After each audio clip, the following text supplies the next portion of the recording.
I think we just wait for a few more people to join and then we can get started. Sounds good. Sounds good.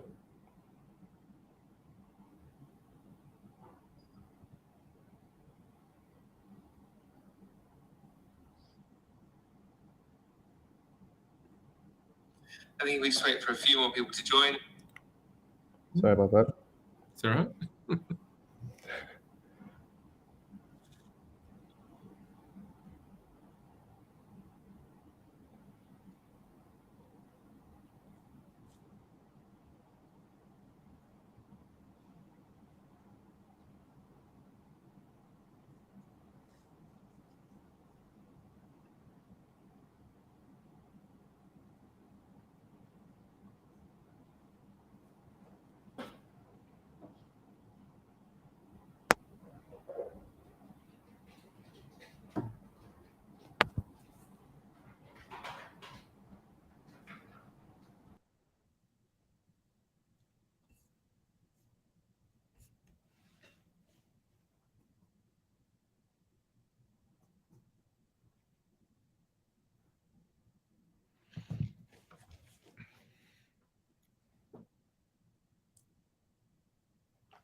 All right, I think that's quite a lot of people here now already. Should we get going, kick off, Dennis?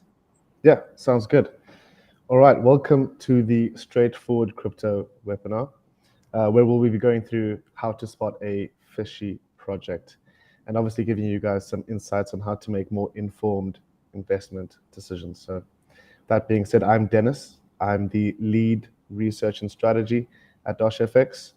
I have experience working in FX and other financial services, so that's over the past 5 years, as well as being involved in crypto startups for the past 3 years. Additionally, I have also 8 years of trading experience. And I'd like to introduce my colleague, Jonathan. My phone just dropped. That was a nice introduction. Hi, I'm Jonathan. I've got about 10 years experience in the Forex trading and financial markets. That's across South Africa, but also across the wider EMEA region. So it's great to have you all here this evening, today, wherever you are, in which time zone. I'm going to do the boring legal bit to kick off with, which is the disclaimer to say that the information provided in this webinar is for educational purposes only. It doesn't constitute financial advice. So please do conduct your own research, consult with a professional financial advisor, and remember that any crypto investments can carry risk. All right, yeah. So, Jonathan, how about we just start by giving the viewers a brief overview of DoshFX, the platform and its features. All right, so DoshFX is a fully insured, secure crypto wallet. All right, you can buy and sell crypto safely using your bank account, and you can send and receive crypto into your DoshFX wallet. In its most basic form, users can register with some essential details and then simply use their bank account or card to purchase crypto, which they can then trade or swap for other crypto or just store it on their wallet. For example, users can buy USDT or Tether, which is a cryptocurrency pegged to the dollar, and then they can use that USDT to buy and sell other cryptocurrencies, such as swapping USDT for Bitcoin or Ethereum. And a little bit about the mission for DoshFX. So we're straightforward crypto, no fuss, no scams, and no fluff. Built for retail users. And what that means is there's no unnecessary jargon or complicated terminology. And just going into our USPs, we're easily accessible. So you can download it directly on your phone using the iOS App Store or Google Play Store. And one thing I just have to mention, DoshFX is super easy to use, okay? Seamless platform, it's really well put together. And compared to other crypto platforms or crypto wallets and exchanges, when I open them, they're just so complicated. And it just takes me ages to figure it out. With DoshFX, you come on, it's smooth, and like we said, straightforward. Another thing, DoshFX is integrated with South African banks, all right? So you can pop on there, use your bank card to purchase crypto. And just as deposits are easy, there's also seamless withdrawals. Nice. Thank you very much indeed. I think it will be a good way to move from that nice introduction of what Dosh is and what we stand for, to talk a bit more about the crypto market, how it's different to other assets. So the world of crypto, as I think we all know, it's no new piece of information. It is volatile. It's a market that contains a level of volatility that some think isn't seen in other areas of the financial markets. Now, regular or traditional currencies, which are known as fiat, are also volatile. So if you look at the South African rand, other African currencies, there's volatility at a daily, weekly, monthly, annual level. And access to the Forex market has actually been led by institutional players at all levels for many, many years since its inception. So mainly banks and large hedge funds, etc., which is why it's not always a 24/7 market. Crypto being built from the ground up, available to be bought, sold, traded 24/7, it gives absolutely everybody access. As Dennis mentioned, with your credit card or debit card or bank transfers, anybody can access it. The cryptocurrency market is much more gamified than the traditional markets. And sort of going back to DoshFX's approach to servicing individuals, we've only got the top 20 tokens available. And the reason for that is it makes it simpler, it's easier to understand, and straightforward for everybody. And I don't know about you, Dennis, I personally don't need to see 7,000 crypto pairs on my phone to try and understand what I want to do that day. No, 100%. So moving on to how to keep yourself safe when investing in crypto, all right? So number one, very easy, conduct thorough research, all right? So for all the users out there, if you're thinking of going into a project or a token or any other investment vehicle, research the company or the individual that's offering the investment. Go through their website and research the founders with a simple LinkedIn search. All right. Now, also look for various reviews, as there are many online portals, and you could also find victims if it's a scam. Now, the other week I was on a podcast with MoneyWeb, and we were discussing the QZ asset management scam. And what these guys did was they deceived users by publishing articles on reputable websites. All right. So in that case, obviously, that is a bit of a difficult way to maneuver around. But the number one key element you should do is check registration with relevant authorities, because that's one thing that they can't get around. All right. So just like DoshFX, if you go to the bottom of the website, you'll see it says DoshFX has jurisdiction representation for an authorized FSP. Okay, now this can be easily verified on the FSCA website. Just copy paste the license number straight into the website, and you can do this with any other project or any other platform just to check that they have the relevant regulatory approvals. Yeah, absolutely. I really want to add that seeking professional advice is always incredibly handy. Consult a financial advisor or an expert who actually knows about these types of investments, whether it be crypto, whether it be a Forex or a traditional instrument. And they'll be able to tell you the legitimacy of the project or the company. And just as a reminder from the disclaimer at the start, this information is purely educational, but we're telling you to speak to those financial advisors, and we're being as upfront as possible to say the numbers that you should be seeing on screens and advertised should make sense ultimately. Exactly, 100%. And just like you said, the numbers should make sense.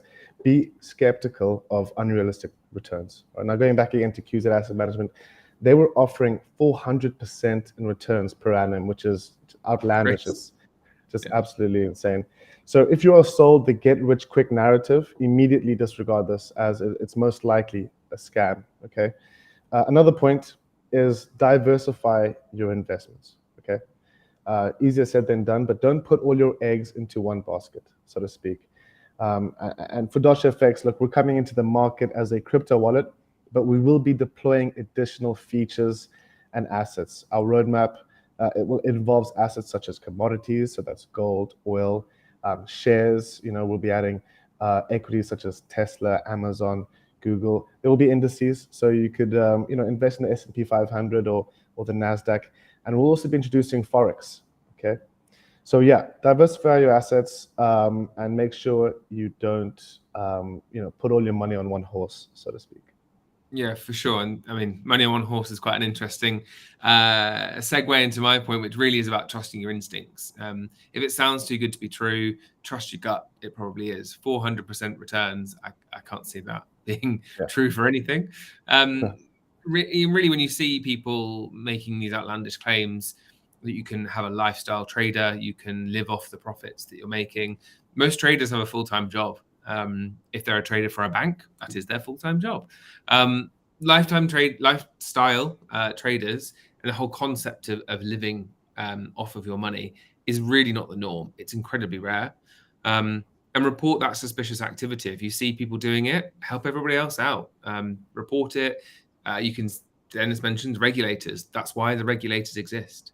But I think it's really key to talk about how these sorts of scams, these sorts of companies like QZ Invest have always existed in whatever form. So crypto is just the latest victim of these sorts of companies and these sorts of individuals. But Ponzi schemes, scams, fraud, it's as old as time itself. So yeah, I think from my perspective, I just want to hone in the fact that whilst QZ Invest is a crypto scam, there's plenty of others out there that are non-crypto scams that are doing the same thing. Exactly. I'd be interested to know, Dennis, what would you look for in a Ponzi scheme, generally speaking? Yeah. Okay. I don't want to sound too repetitive, but the main key elements here, just to list them, is promises of massive returns in a short period of time. Big red flag. So, like we said, they promised 400% per annum. They actually were paying out between 1.5% and 3.5% per week. That's QZ, right? And they didn't mention any risk involved. Now, if you're investing in an investment vehicle and they do have the regulatory approvals, then they're required to fill you in on the risks. Okay. Yeah. Also, the QZ Asset Management, what they did, how they locked the money in, is they introduced penalties or fees on withdrawals. Right, now that brings me to my next point. If you face difficulties removing your money from the platform, massive red flag. So what they did was QZ, they introduced a 10% to 50% penalty on the funds if they were withdrawn within 1 month to 3 months. So that forced users to keep their money, store their money into the platform. They saw it obviously, accumulating, and then that allowed QZ Asset Management to move that money around. So yeah, like I said, any issues with withdrawals, big red flag. But I mean, that all brings me down to my main point, right? Investment companies with little to no regulatory approvals, because this is the thing you can't lie about. These are the main things you should check, all right? So like I said, with DoshFX, we're regulated, FSP license, and any platform should have those licenses. You can easily copy paste those into the FSCA website just to cross-check that obviously they have their approvals, and you can do that with any governing body. But yeah, essentially, make sure they're approved, make sure they have the regulation, and you should be all right. Your homework. Nice. Yeah. I feel like you're our resident expert at the moment, Dennis, with this podcast, with the Money Web. Was it a radio or a podcast? I can't remember. Radio and podcast.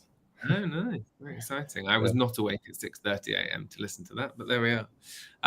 So I think it'd be a nice time now to jump into some Q&As. I know there's been a couple of questions that the team have collated throughout this webinar so far. So I think we're going to get some questions. Let's have a look. Yeah, just bear with us while we get those fed to us.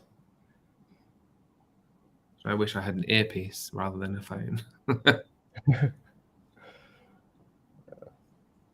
yeah, guys, feel free to ask any questions, and also I would encourage any viewers or listeners out there to take a look at the platform. Like we said, Apple Store, on the Play Store, easy to download, very clean, very smooth. But yeah. Hi guys. Hello. As Dennis and Jonathan have mentioned, we have been tracking the live and picking up on some of your questions, and we've had some exciting ones. I think the first one that I would like to chuck over is to you, Dennis. Why do you think that Ponzi schemes use crypto exchanges so much? Yeah, no, good question. As we mentioned before, Ponzi schemes have always existed, right? But the reason that new investors may get duped by these crypto scams is, well, I mean, one reason is FOMO, all right? So a lot of people saw people online, friends and family, get rich quick on crypto, and they don't want to miss out on the next bull run. So this is how they sort of deceive and encourage new people in the crypto or investor, new investors to sort of jump in and deploy capital that maybe they shouldn't. And why this is easy for them is that many countries, why it's easy for the platforms, is because many countries have not adopted the necessary regulatory framework, right? Now, I know I keep mentioning regulation over and over again, but what regulatory bodies do is they offer investor protection. Okay, without this, you're unsafe and you'll be investing without a net of protection, right? In case a platform fails to deliver, or on a sustainable or promised product or service. And that's an excellent point. That's why we are always so forthcoming with the fact that we are regulated. You can do a quick search on the FSCA platform, and you'll see that we are an auth FSP under our juristic representative, ESAGA. Exactly. That's excellent, Dennis. Thank you so much. Welcome. My next question is for you, Jonathan. Since you have so much experience in the FX space, which is more traditional than cryptocurrencies, how can crypto exchanges improve their reputation in the financial services industry? Okay, that's a good question. I think there's a number of ways. I mean, not to repeat the regulation piece, obviously having formal regulation helps. I think a lot of institutional banks, as we've mentioned, that are in charge of the FX market, ultimately, they're the big players. People trust them because that's where we traditionally put our money. In terms of improving reputation, I think it's honesty and transparency. So let's be clear about the returns. Let's be clear about the risk. There is volatility, but that is where you can make money. There is volatility. That is where you can lose money. So I think being really open and transparent with every communication, with every webinar, with every sort of outreach and people that you connect with. I think sometimes the element of crypto has been jumping on the bandwagon with sports personalities or celebrities that maybe don't know what they're talking about. People are exposed to risk. And that kind of shatters the entire industry. If we can do what we, as an entire market, did with banks and built ourselves up on strong reputations, strong partnerships, secure IT provisions, custodians, we're in a stronger position to be able to serve customers. So I think work with those traditional agencies, work with the traditional frameworks, allow that awareness to grow about your technology, and then find the common ground ultimately. What is it that makes FX seem secure, and financial services and banks? Bring that to crypto. Bring that into the way that you operate your company or your exchange. Exactly. Thank you so much. That's excellent advice. I mean, and that speaks to what we believe in as Dosh. We believe in being straightforward. So I'm glad that your sentiments buy into what we're trying to execute here. Excellent, guys. I have a question for you both. What do you look for in a crypto exchange or any sort of financial platform where you would put your money?